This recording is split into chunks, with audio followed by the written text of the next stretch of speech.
Hello there. Welcome to this penultimate Shieldio guide on the damn vulnerable web application low security. This is the Open HTTP redirect challenge. We can have a look at how we can exploit this vulnerability, and then because of the nature of the requests, we can actually provide detection logic for this activity within the blue team section. As always, prerequisites: get the red team set up. If you want to do the red team stuff, blue team setup. If you want to do the blue team stuff, happy days. Again, as always, we will start with the basic browser. So what does this vulnerability actually just look like to the browser? Navigate down to the Open HTTP redirect, set your security to the appropriate level. Then you'll be presented with these two quotes. Quote 1, awesome, and then quote 2. Now, how are these quotes actually being fetched? We can look in the inspect element in the network tab. Will show us how these quotes are actually being fetched. So first we will see, okay, doing get request to all that stuff. Great. Quote 2, how is that being fetched? It is a 302 redirect to info.php id2. Whereas if you go to quote 1, it is also a 302 redirect to that page. Very interesting. The 300 codes indicate that it's a redirect. So there's like 307, which is very common if you're joining a guest Wi-Fi. If you're going to like neverssl.com, it'll then be able to intercept that and then redirect you to the login portal, and then you can continue on your journey if you're using sort of like guest Wi-Fi and stuff. But yeah, 302 as well would be a more, I think it's a permanent redirect, and 302 is temporary. No, 307 is temporary, 302 is permanent, something like that. We don't need to worry about the specifics, but just to get the general idea of how these things are actually happening in the background. What if then we tried to go, let's say, somewhere else? If we tried to go to another web page, for instance. Again, as it's stated quite clearly, startpage.com is completely out of scope of the objectives within the learning material. We could do a local host, then you could set up a local web server and go there instead. However, by way of example and ease of setup, we can use startpage.com. So now we will be redirected to startpage.com. We can close that. That doesn't matter for us at the moment.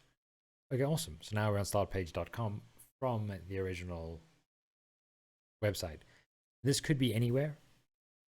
As spoken about or alluded to here, I'll have some more to say within the medium difficulty of how we can chain this in, how adversaries might chain a vulnerability like this to be able to exfiltrate credentials from unsuspecting victims or targets, shall we say.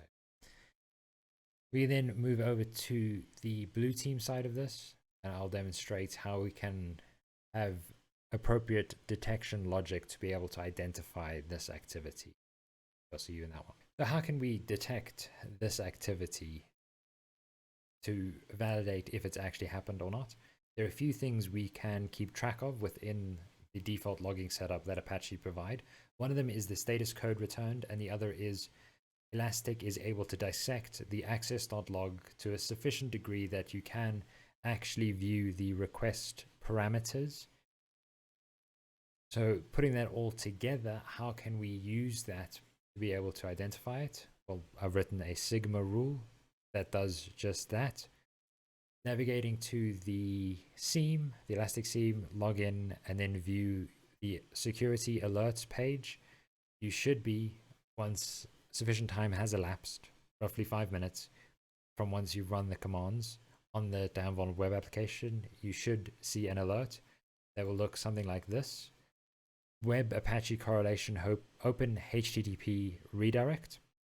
I'm splitting redirect and remote file inclusion into two different rules for reasons. Don't have to worry about that at the moment.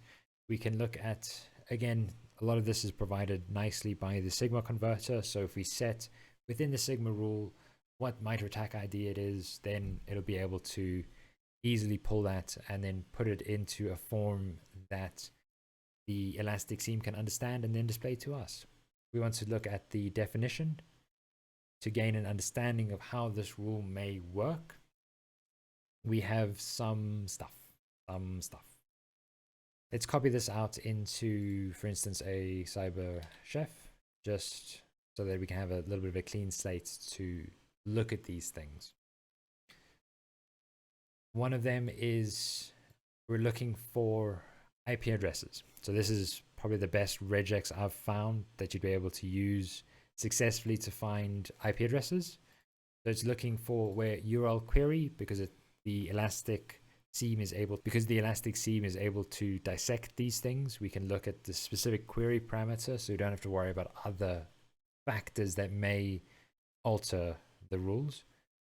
We can look for HTTP or HTTPS. So you can make that optional. So if it's got HTTP or HTTPS in the query parameter, that may indicate a redirect. We can then look for an IP address. We can look for a top level domain. We can then also look for the response status code. If it's a 302 or a 307, then that would indicate that it's a open HTTP redirect type vulnerability, as opposed to a remote file inclusion type vulnerability. And then all of that's just time buckets and stuff. We don't need to worry about that. It was able to successfully identify the, in this instance, HTTPS that we had in the rule, in the request that we made to the damn vulnerable web app. It's able to identify that and then fire on those alarms. Then you could then further investigate to see what might be causing these issues. Again, start page completely out of scope. Just to alleviate some concerns, what about the forwarded for headers or refer headers? Elasticsearch, luckily the Apache parser is mature enough that it's able to discern what is a URL query in the query parameter versus some of the forwarded for headers. You'd know that if you'd read some of the previous blog posts, the Apache log is broken up into many different sections. The final section is normally the referrer, or sometimes you might also record the forwarded for. We don't need to worry about this rule catching that because it's in the query parameters. That is all for this penultimate post. I will see you in the final one for low security in the next one.